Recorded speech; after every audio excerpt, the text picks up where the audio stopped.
How's it going, good friends? Brian from Apex Detail. Glad to see you're all back again. You requested for me to take a look at the Chemical Guys Hydro Slick to go along with the Hydro Charge and the other Hydro products that are already here and probably more to come. So let's not waste any time and get to it. The Chemical Guys Hydro Slick Ceramic HYPERWAX. It's a wax. It has the consistency of a gel. 16 ounces for $39. What is a HYPERWAX? To put it in their own words, it's their first product with the ease of use of a wax combined with the longevity, beading, slickness, and insane shine of a ceramic. The old C4 Corvette here needs a little TLC. It needs a little love. We're going to give it that today. It's been sitting around. It's dusty. It's dirty. We're going to give it a rinseless wash first. Then we'll follow up with clay if needed and where needed. We're also going to do a decontamination, and then we'll do a light polish, which is recommended before protection.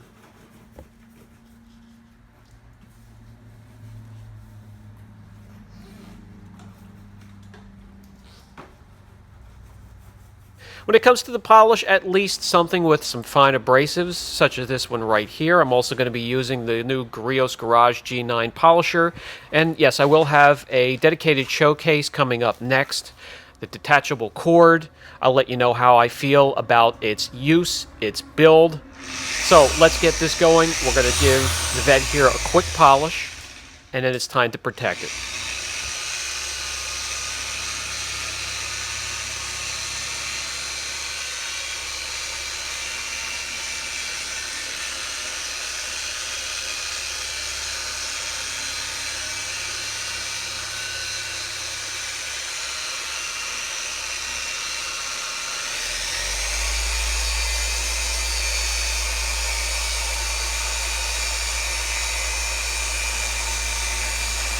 All right, let's take a closer look at the product itself. We'll slide off the cap here. As you can see, it's a jiggly slime consistency, like the slime we used to be able to get as kids.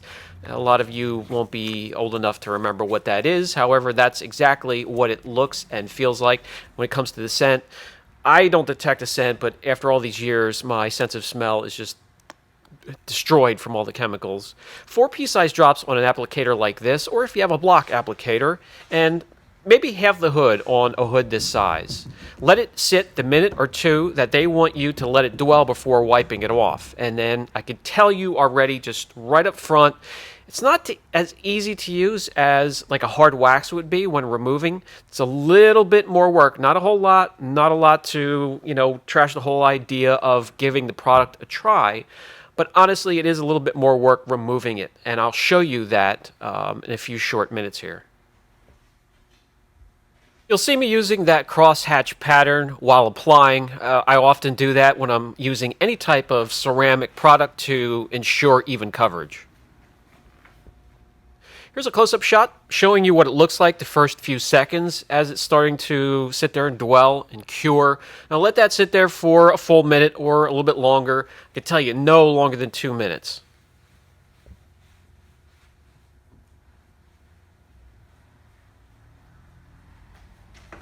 When removing it, have a couple fresh towels folded into 4s and keep flipping. Wipe a couple square feet, flip the towel, and just continue that process, and that'll be the quickest way to remove it. Have a second dry microfiber within arm's reach as well. And another tip, a short nap towel to remove the product really helps. I love my plush microfibers, edgeless. If you could find a short nap edgeless towel, you'll be set. All right, let's get to the roof here, and I can give you a bit of a close-up applying the product. This first portion of the video is feedback from me as a user. We'll get to the test panel shortly where we can put some numbers behind it, but this is giving me a little bit of an idea of how the product reacts as applying and then as you're removing it, and I can give that feedback to you straight away.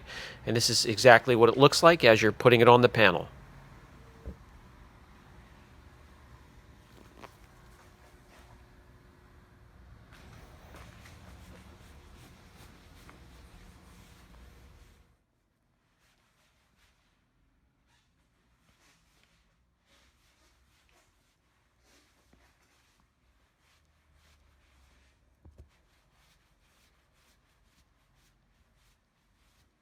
This shows through the camera, but this is a fine example here of the gel being pushed around before being absorbed or picked up into the towel to be removed. It's like pushing slime around a little bit. It's the best way I can put it into words for you.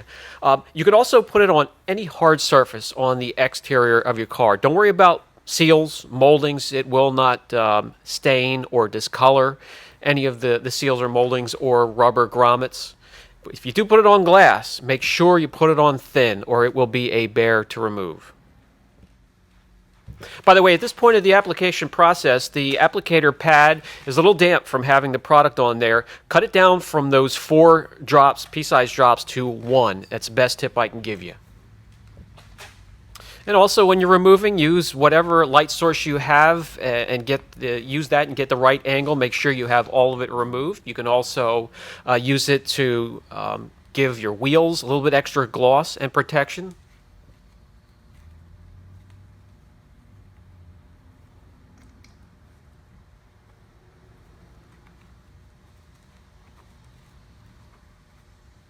Don't forget your headlights, taillights, parking lights, exhaust tips.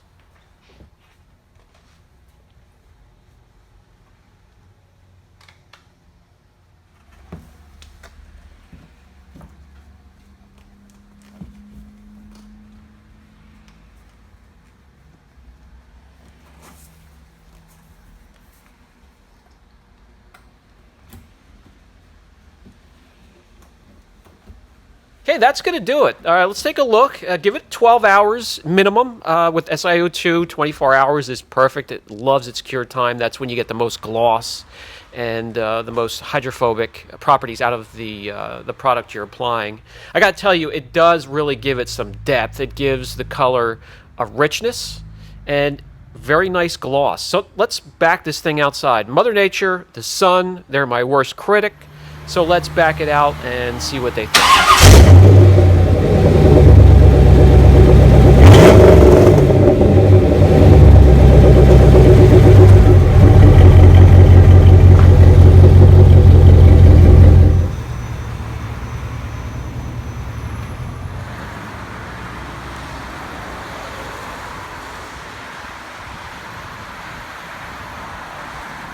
So what do you think? Let me know down in the comments section. I do keep it in nice shape, but this is original paint. It's not perfect, and I'm not going to shave it thin enough to even try to attempt that. I want to leave as much protection for that nice metallic green color as possible.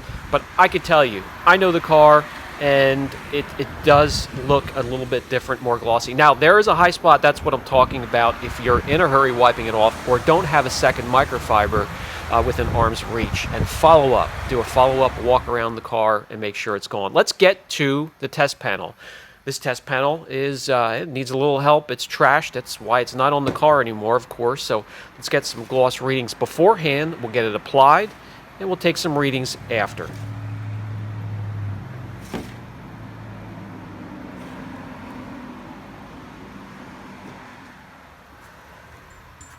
The average reading will be 89.4 gloss units before we start, so let's get it applied. And I'll use the shop light, give you a good angle so you can see this stuff going on, give you an idea of what it looks like yet again. I'm just trying to give you the best idea as to what to expect from the product. I'm not out in the sun. It does recommend a nice, cool, shaded area, so this is what it will look like, and I'll bring you in close every time I can.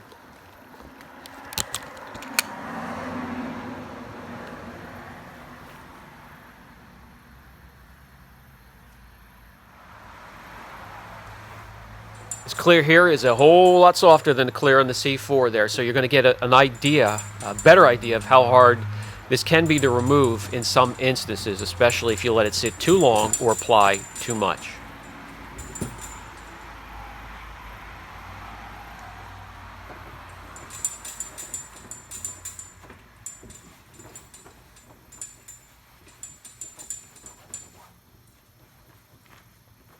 Tell you though, that reward, well, that's worth it after that little bit of effort there, because you do get a nice jump visually in gloss. As you can see there, I missed another spot. You really have to be careful and use angles from either natural light or your work light or shop light, and that'll help you to catch all of those areas you could miss.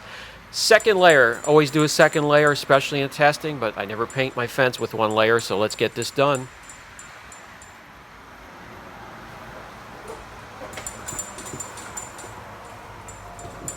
By the way, the second layer was applied only with what product was still left in the applicator pad. I did not add an additional drop. And let me know down in the comment section if you think I'm having an easy time or a hard time removing the second layer of the product.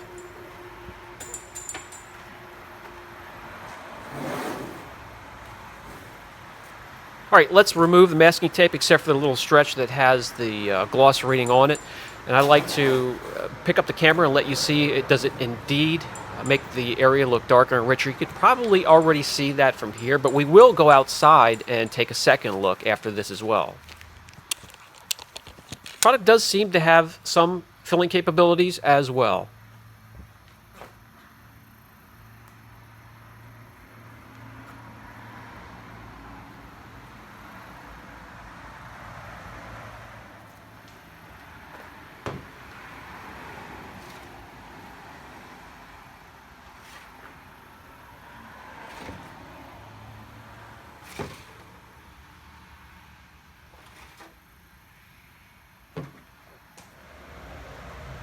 The gloss meter picks up the jump of a full gloss unit. However, in person, visually, it looks a whole lot more than that. So let's take it outside and you can see the area does look a little bit darker and richer with more natural sunlight.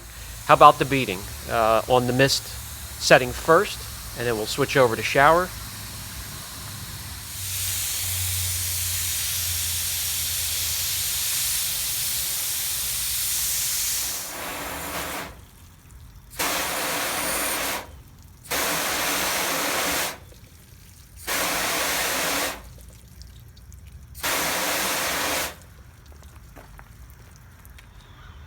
And although it might seem like a bit of a tease, I'm going to spray a little bit of a cleaner on here, and we all know by now what to look for after all the testing we've done. I'm not going to go any further than this, just in case you want to see it up against another product. Okay, it's that time for the final thoughts segment of the video. Well, the Chemical Guys Ceramic Hydro Slick has some positives and negatives. Let's talk about that. Some of the positives. It really does give the panel or the surface you're trying to protect a nice, rich, dark color, gives it depth, really makes it glossy. When it comes to some of the negatives, the price is a little high. It is a little bit of a bear to work with at times, especially if you go and apply too much. A nice thin coat. Use 4 drops to get the pad moist with the product and get it soaked in a little bit. Once you get 2 panels done, drop down to 2 drops, maybe 1 drop, and really thin out that application. That'll make your job a whole lot easier. And then walk around the car a second time with another dry, fresh microfiber, and just do a follow-up wipe, and you'll be perfectly fine. And your car will look great. When it comes to durability, well, it just came out. I need a little time with that. We did put it on this, and we're going to check once a month to see how it's going to hold up. And if you want me to put it up against another similar product, we can test it on a panel and give it the chemical resistance test as well. So you let me know if you want to at all see the product again. And if you do, what do you want to see it up against? Brian from Apex Detail here. I'll catch you guys in the next video. If you are enjoying the content and find it useful, be sure to like, subscribe, share, hit that notification bell, and it will let you know when we have fresh content from the channel for your viewing pleasure.